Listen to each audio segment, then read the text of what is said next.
What would your reaction be if you found out your spouse was cheating on you with your best friend? Well, that's the story today. Enjoy the show. I found out that my wife is cheating on me, but she and Josh don't know that I know. Josh, by the way, is, or was, my best friend. I know it sounds cliché, but clichés become clichés because they happen so often. I had no idea how to deal with this. The thing is, I couldn't understand why he had my wife. Don't get me wrong, my wife is definitely a beauty. She's in her 30s and even after 2 kids, she looks damn beautiful in a bikini. But his wife, Carla, is just as hot, if not hotter. Carla is quite tall, standing at 5 feet 7 inches with red hair that hangs down to the middle of her back and green eyes that seem to be able to see deep into the soul. I found out that her measurements were 36-23-34, and I won't deny that she turned me on. After I found out about Josh and Heather, I did nothing for several weeks, trying to decide what to do. I loved Heather and wondered if there was any way to save our marriage. It seemed unlikely, but I couldn't know for sure until we talked. On Friday, I decided to meet with her, but had to postpone it until Monday. Why wait 2 days? My wife received a call from a very sick friend who needed help, and she rushed to assist. I had no doubt that if I called Josh and asked if he wanted to play golf on Saturday, Carla would come up and tell me that Josh was not at home and had gone somewhere for the weekend. My parents had taken the kids to their lake house, so being away from my wife and kids meant I was going to have a quiet weekend alone, and it might very well be the last quiet weekend I'll ever have. On the way home, I stopped and bought a case of beer, firmly deciding that by Sunday evening, all 24 bottles would be empty. When I got home, I put on shorts and a t-shirt and went to the kitchen. Dinner this evening will be simple, I thought. I opened a package of hot dogs and put them in a pot to boil, chopped an onion, and took a can of baked beans out of the pantry. I poured the beans into the pan, put it on the stove, and opened a second beer. I was rummaging through the refrigerator for mustard when the doorbell rang. I opened the door and saw Carla standing there. She was wearing a tank top and had slippers on her feet. "I'm cooking dinner and drinking beer. Do you mind if I join?" she asked. "Not in the least. I could use some company," I said, stepping aside and letting her in. We went into the kitchen, and she sat down at the table. "Dinner is nothing special," I said. "Hot dogs and baked beans, quite a simple thing." The hot dogs were boiling, and the beans were bubbling, so I turned off the heat, moved the pans to the cool side of the stove, and took 2 plates from the cupboard. I handed one to Carla. She cooked herself 2 hot dogs and put some beans on her plate. We sat down to eat, and I asked, "What brought you here? Do you know where Heather is?" "She went to help a sick friend," Carla replied. "I wonder when this happened." "When did that happen?" I asked. "This is Josh's disease. He looked damn healthy when he left the house. You know Josh and Heather aren't on us right, and that they are now in room 130 at Arrowhead Lodge," she said. "I didn't know where they were, but I've known for a couple of weeks that she's cheating on me." "How did you know?" I asked. "I found a protection wrapper in his pants pocket when I was doing laundry. We're trying to get pregnant and don't use protection, but since he cheats, I decided not to give birth to his child. I don't want to be a single mother if I get divorced, so I used part of my father's inheritance to hire a private investigator. They get together for long lunches, and when he calls and tells me he's working late, he's usually working on Heather." "How do you know?" she asked. "I was in the basement working on a bookcase that I'm making." The phone rang, and I picked up the phone in the basement. Heather must have picked up the phone on the second floor a second before me, and I heard her say the word "lover" just as I put the phone to my ear. So I listened calmly as Josh told her that they would have to miss his usual long lunch at the Marriott because he has an important meeting. I had to listen to her say that she would miss him and that he would have to work hard to make amends next time. "And you didn't do anything?" she asked. "I just can't decide what to do," I replied. Now I have decided to meet her when she gets home and see what happens next. Well, what are you going to do? Carla asked. You'll understand in a few minutes, I said, looking at her in confusion. What do I understand? She asked. She stood up, came over, and sat on my lap. I see the way you look at me, and I know damn well that if we weren't married, you'd be after me. We may both still be married, but we are no longer obligated to be faithful to Josh and Heather. They have freed us from that obligation. She hugged me. I moved to get more comfortable, looking at her in amazement. She leaned down, and her lips met mine. Carla broke the kiss and said, I'm going to take revenge to the end. Even though we decided to have a baby, I managed to come up with excuses not to have him during my fertile period, just in case. I went to the doctor and got a diaphragm. How bad do you want revenge on Josh? She asked. Why do you ask? I replied. I intend to take full revenge. I am currently in my most fertile state, and my diaphragm is in my purse. What does that mean? She asked. That's exactly what it means, I said. Carla was right, it would be full-fledged revenge if Josh raised my child thinking it was his. I broke the kiss and said, on Heather's side of the bed. That's where I want you. Carla seemed to be thinking along the same lines. She looked at my body with puzzlement and, when I asked her what she was thinking about, she replied, I just do not understand. Your manly tool is vastly superior to Josh's, so why does Heather want to be intimate with my husband when she has you and this tool at home and ready to go? It doesn't matter. You are here now, and others do not exist now. She pointed to Heather's side of the bed. Carla smiled and said, agreed. She lay down on the bed and demanded hard intimacy. I did what the lady asked.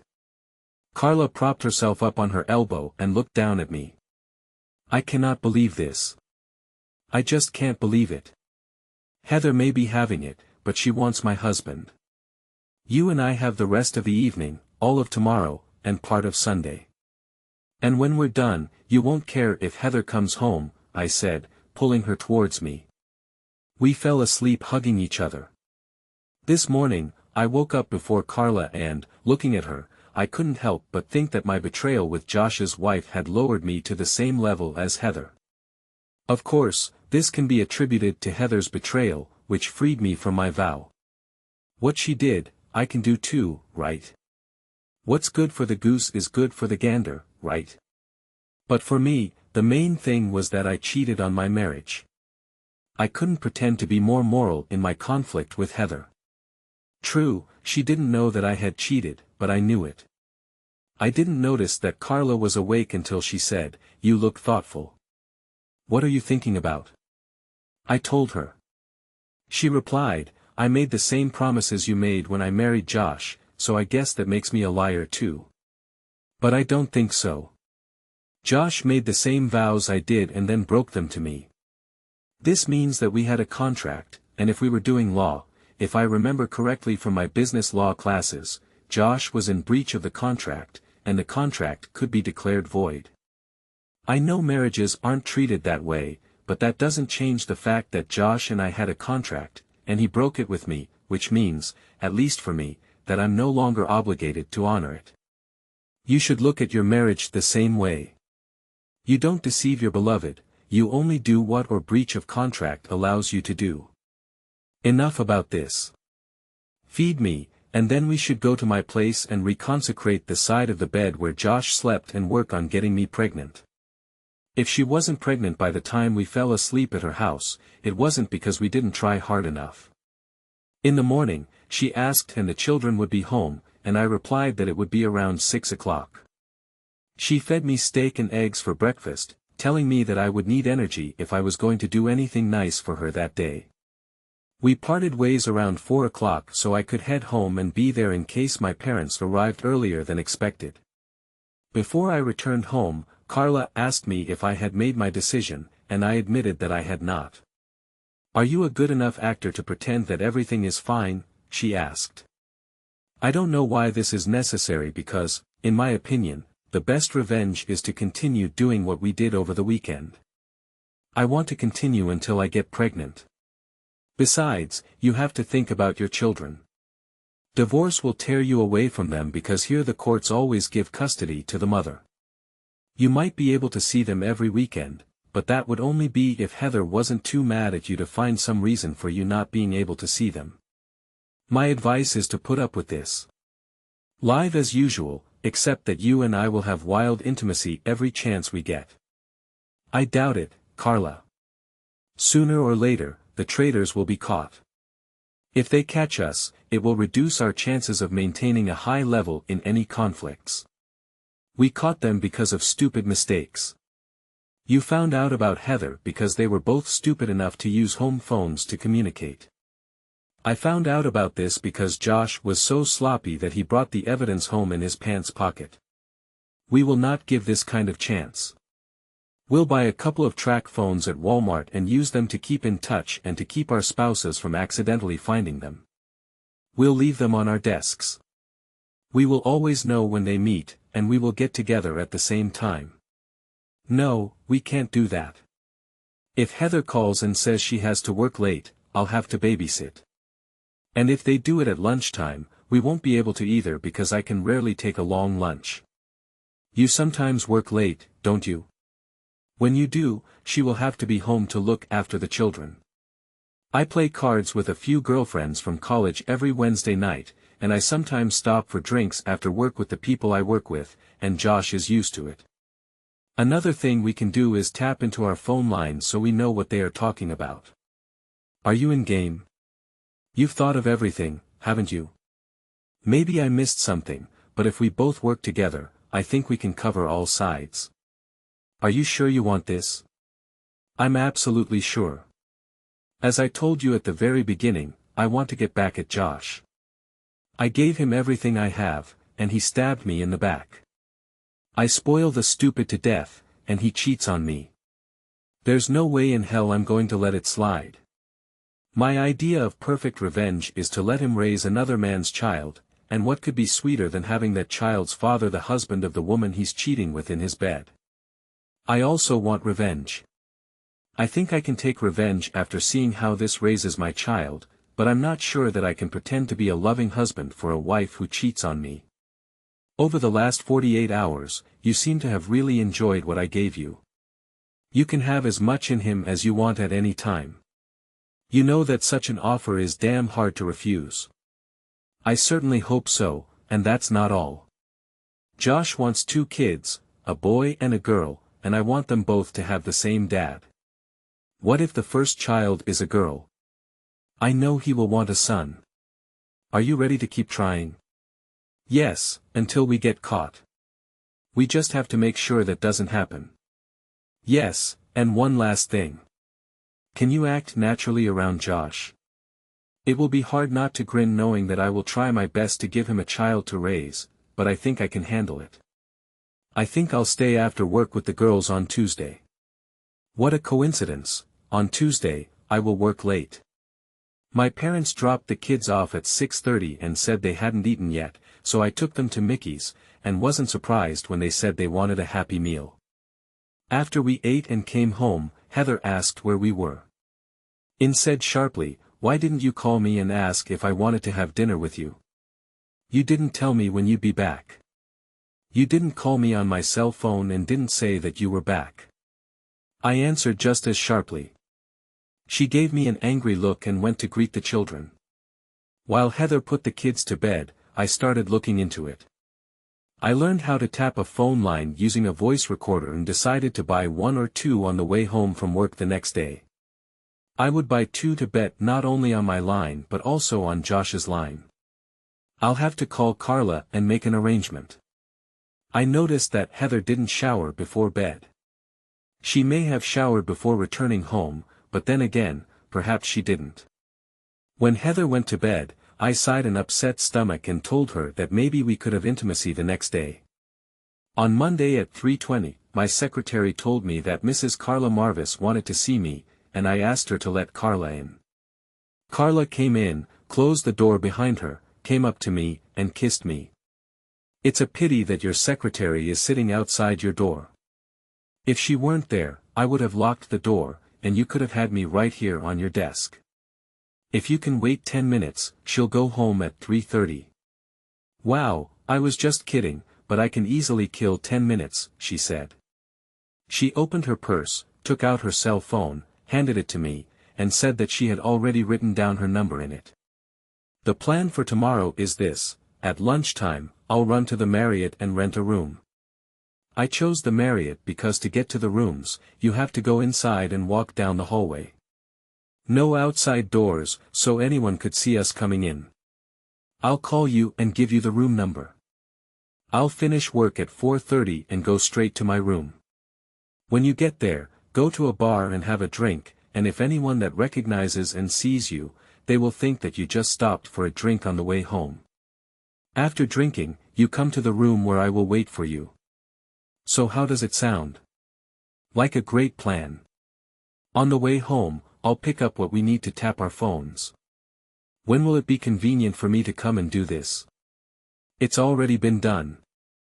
I went online and found out how to do it, and there is a voice record I can use at that moment.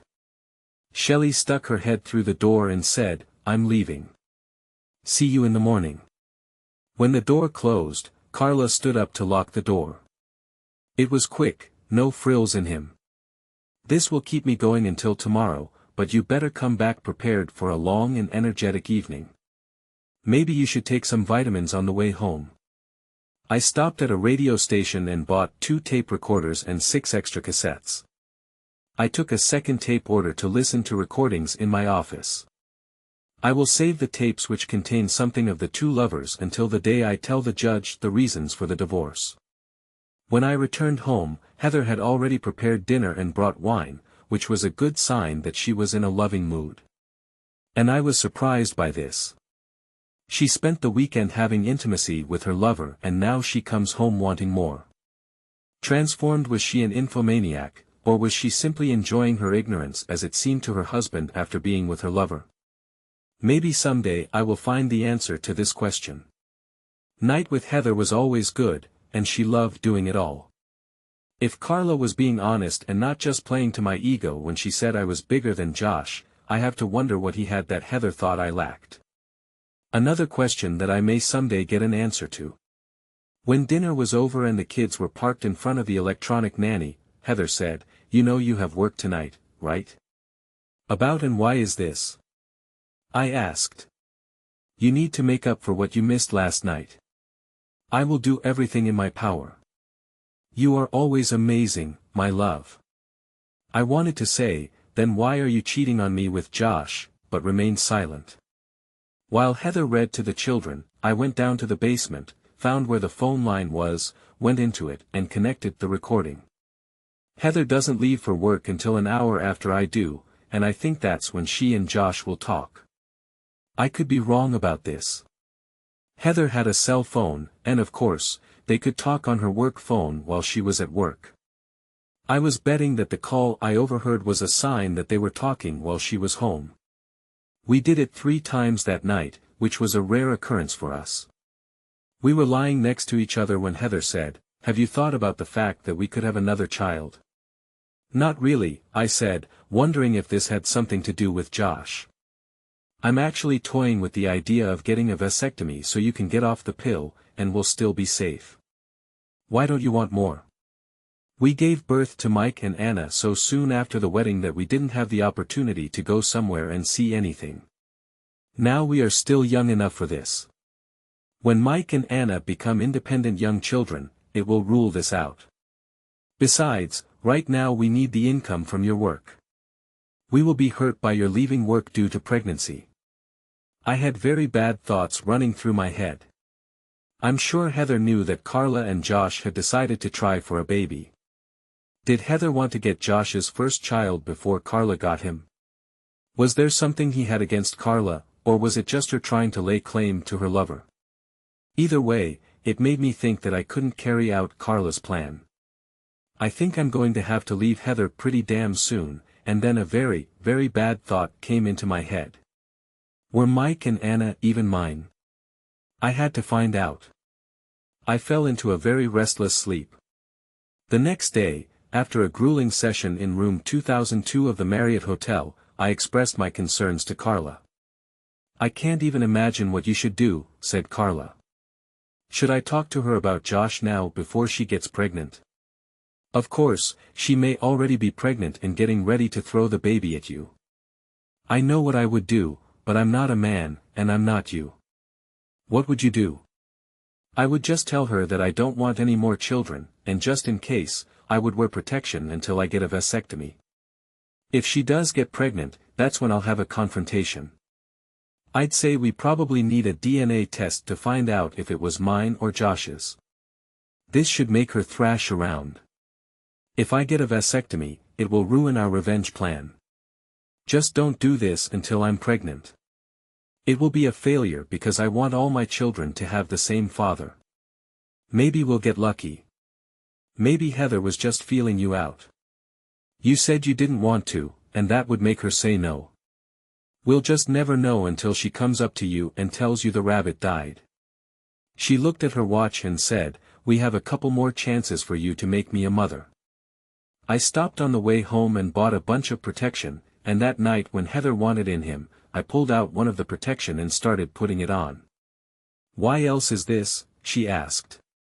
"I decided to use them until I get a vasectomy. I really don't want any more children." "Well, take it off." "I hate this feeling. I'll stay on the pill and use spermicide until I can adjust to the diaphragm. This way, we will be completely safe." "You hate feeling them," I thought as I finished rolling it. When did she realize she didn't like feeling them, and with whom? Whatever it was, it only strengthened my decision to find out about the paternity of my 2 children. Then I remembered that it was because Josh used rubber bands when he slept with Heather that Carla realized that Josh was cheating on her. I was still planning on getting tested. "If you don't already have spermicide, I'll use the protection I bought today." "I don't have it, but I'll buy it tomorrow and make an appointment with the doctor about the diaphragm." "I don't want you to have a vasectomy. I want to keep this option open in case you ever change your mind." I left the rubber band and climbed onto the bed. We had intimacy. After we finished, I went to the bathroom. When I returned to the bed, Heather was lying on her side sleeping. It was time to go down to the basement and check the tape recorder. A couple of unimportant calls and then, "Hello, good morning, honey. Do you miss me?" Of course, you know. "Shall we have lunch today?" "Yes, but I think our lunch meetings will end soon if we don't find somewhere cheaper. These motel rooms are killing my family budget. I can't keep pulling out of it. Sooner or later, I won't have enough money to feed my family, and I will understand why. I'll try to think of something." On Wednesday evening, this 1-year used obscene language referring to Carla. "Have you already figured out how to get out of the house?" "Not yet, but I'm working on it. I'll cross my fingers. I need more from you than I get in a 45-minute lunch break." "Me too, my love. We'll talk tomorrow." "Certainly, bye-bye, baby."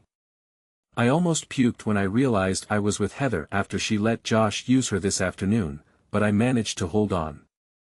I found it interesting that my unfaithful wife not only cheated on me but also paid for the room. Yes, and how will Carla react when she hears her husband call her? The only thing I knew for sure as I walked up the basement steps was that Heather wouldn't be able to leave the house on Wednesday night. On Tuesday, when I got to work, I took my phone out of my desk drawer and called Carla. When she answered, I said, "Good morning. Listen." I held the recorder up to the phone and pressed the play button.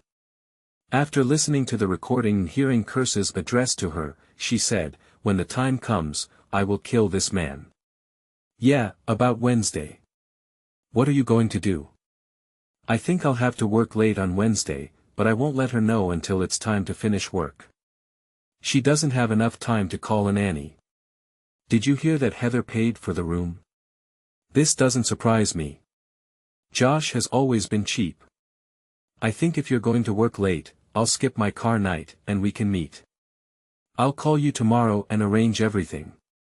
At breakfast on Wednesday, Heather asked me if I had plans for the evening. I said no and asked what was wrong. The girls from work were talking about having a couple of drinks after work and chatting. I can't do this if you don't look after the kids. It's not a problem. I kissed her and went to work. I went to the Marriott, rented a room, and when I got to work, I called Carla. Heather finishes work at 5 o'clock, so I called her at 4:40 and told her I would be late at work. There are some issues with Henderson's contract that need to be resolved before Ethan goes to meet them tomorrow morning. Sorry for the late warning, but I really can't leave now. So don't wait for me, love you, bye. Pleasantly tired, I returned home by nightfall. It's a good thing Heather was already asleep because if she had gotten up and wanted to play, I'm not sure I would have been able to handle it.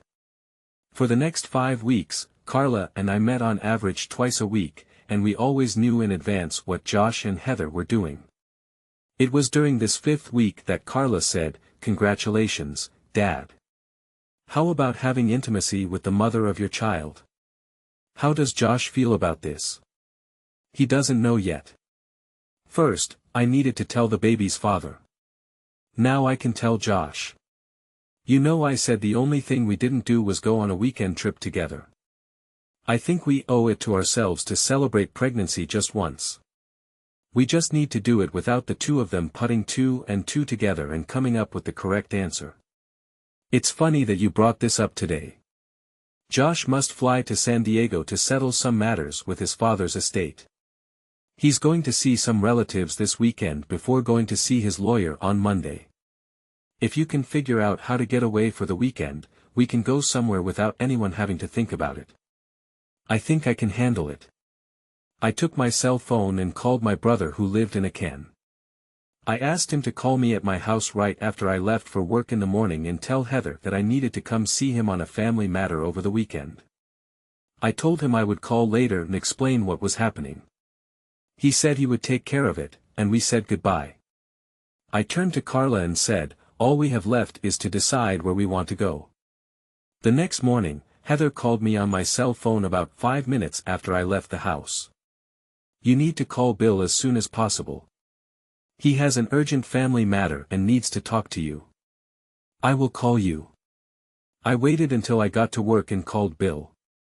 I told him that Brian, his son, needed a kidney transplant, and I needed to know if you would agree to donate a kidney and if so, if you would come to check the compatibility. "So what's up?" he asked. I explained the situation to him, and he told me that I could count on his help anytime I needed it. I knew I could count on him because he hated cheating wives. He was a single father because his wife cheated on him. He kicked her out and stayed with the children. When Martha died in a car accident, I called Carla and made an arrangement. I called Arrowhead Lodge and was even able to book room 1030, very fitting, I thought. At 2 o'clock, I called Heather and told her I was flying to a can. "I'll go home and pack my things. My flight leaves at 8 o'clock, and I need to be at least half an hour early to check in. I don't want to seem selfish, but I hope your kidney doesn't work. I need you to have all your parts so that we can go all the way to old age together." Damn it, Heather, the way you say it makes me think you really love me. You better not have any doubts about this, Bob. Not a bit. If only you knew, I thought, saying goodbye and hanging up. When I got home, Heather was waiting for me.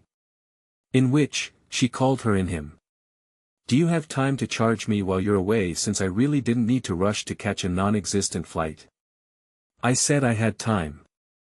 After intimacy, Heather lay on the bed, and when I got dressed, she said, "I'm the phone you spoke as if you doubted that I loved you." "Just kidding, baby. I know very well how much you love me." "Yes, of course, you can see it every time you cheat on me with Josh," I thought. "I don't want you to ever doubt that love. Never." The weekend with Carla was grueling. We'd make love and go to bed. We'd wake up in the morning, make love, and then go to breakfast. We'd return to the room and make love until lunch. We'd eat and then we'd go back to the room and make love. We'd go out to sit by the pool for a while and then come back and make love. Let's go out to dinner, have a few drinks and dance, and then make love again. Repeat the next day and then again on Monday morning. We promised each other we would do it again and then headed home. When I got home, Heather was at work, so I went down to the basement and checked the tape recorder. First, Bill called on Friday morning a couple of minutes after she hung up.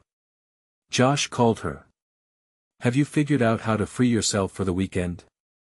I would love to spend a couple of days with you without interruption. No, Josh, I couldn't come up with anything, and the truth is that I don't want to come up with anything. What's the matter? Why? You know I felt guilty for what I was doing. I love Bob, and he deserves better than to have a cheating wife. I was going to tell you it's over. I need to devote myself to Bob. Come on, Heather, you've been making love to me for almost a year now. How could you do this if you love him as much as you say? First of all, I need to correct you. I've never made love to you. I had intimacy with you, but I never made love to you. The only man I make love to is Bob. I love this man and try to show him that I love him every chance I get. If you love him so much, then why are you sleeping with me? The thrill of doing something illegal and forbidden. It was a big thrill for me to go home and make love to Bob after I have a night with you. It gave me some huge releases. I was always pure when I made love to him.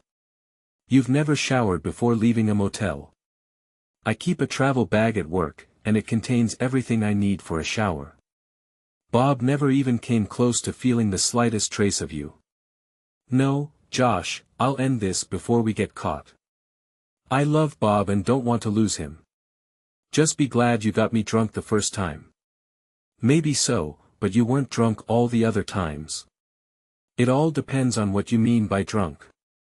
I was drunk with the excitement of making love to Bob after you have a night with me. I wanted to see if there would be a thrill and excitement if I did it sober, so I let you do it a second time, and that was the only reason I kept doing it. We got away with it for a little over a year, but I just realized that the feeling I have for Bob after being with you is not worth what it will cost me if we get caught and I lose Bob. Have fun in California, Josh, and when you get home, don't call me. Bye. Interesting, I thought, taking out the film and inserting a new one. I unpacked my things and went to work around 11 o'clock. I called Carla and when I said hi, she said, I miss you. Is everything okay? You are beautiful. Yes, I want you to listen to something. If this is a Friday telephone conversation, then I have already heard it. What do you think? It looks like she started to think with her head and realized that she could lose you. What are you going to do? I've already decided that I'll only stay with her until the kids turn 18, and I don't see anything that would make me change my mind. If she meant what she said to Josh, it would be easier for her to hold on, but the trust was gone. Even if she breaks up with Josh and they never meet again, how do I know that somewhere down the road, she won't start missing the thrill and excitement of cheating and hook up with some new guy? You can always hit her with if you're really done with Josh. Maybe we can move on, but you won't get a second chance. No, I cannot.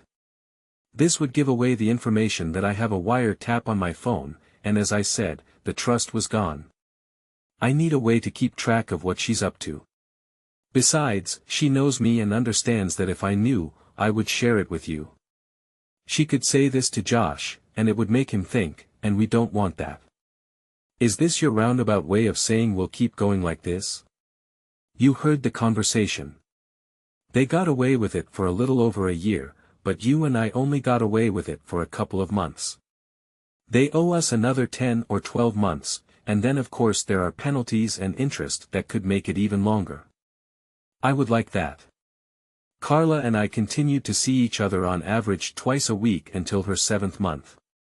She wanted to continue, but her belly was so big that I couldn't make love to her without hurting her. That's right, we need to take care of babies. An ultrasound showed that Carla was having twins. She gave birth to 2 beautiful little girls. As she predicted, Josh wanted a son, so 2 years after the twins were born, she became pregnant again, and this time an ultrasound showed it was a boy. We made love until her 8th month, and then we separated. We both felt like we'd gotten away with it long enough that if we got caught, Carla would be a single mother with 3 kids to raise, and neither of us wanted that. As Carla put it, the last time we were together, the goal was to take revenge on the deceiver by giving him other people's children to raise. To do this, I need to stay married to him. Josh got a promotion that required him to move, and I haven't seen or spoken to Carla since they moved. But I think about her often and fondly. It's been 6 years, and as far as I know, at least based on the phone wire tapping, Heather hasn't contacted anyone else. On the other hand, she and Josh had been doing what they were doing for over a year, and I had no idea. She might wise up and stop using her house phone for illicit communications, but I've been keeping a close eye on her and have yet to see anything that would indicate that she's doing her best to spoil the hell out of me. And I'm critically rethinking my plan to leave her when the kids turn 18. That will be another 4 years for Mike and 5 for Anna. I'll just wait and see what emotions the story evokes in you. What would you do if you were in your husband's shoes?